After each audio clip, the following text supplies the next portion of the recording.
බණ්ඩාරගම කැස්බෑව යන පාරේ ගල්කඩේ හන්දියේ ඩේවිඩ් පීරිස් හන්දිය තමයි රවුකට දිස්සෙන්නේ.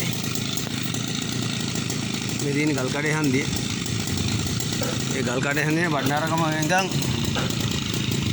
මේ කැස්බෑව දෙසට යනකොට තමයි මේ අප මේ ප්‍රිගිත් මෝටර්ස් කියන මේ මෙතන ගල්කඩේ හන්දිය හાર્ඩ්වෙයාර් තියෙනවා. එතන බුක් සිටියක් තියෙනවා ගෑස් කඩේත් එක්කම.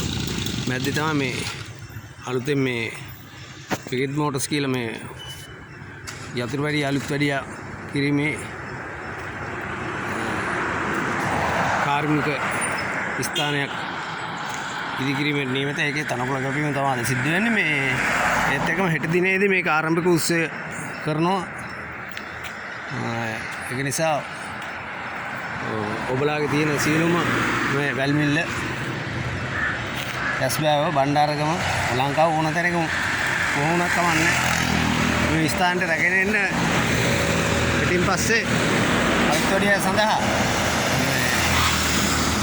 ඒත් එක්කම eastern sport motor club W නිශාන්තලාල් මමත් ඉන්නවා ඉඳලා හිටලා ඔයාලත් එක්ක දැන්ට මේ තනුකල කැපීමේ කාර්යය තමයි නිරත වෙන්නේ.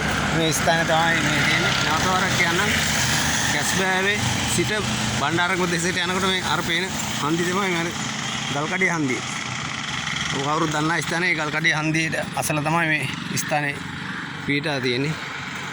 එහෙමනම් ඔබ සමග නවීන පන්නේ මෝටරත් අලුත් වැඩියක් කරගැනීම සඳහා මේ ස්ථානට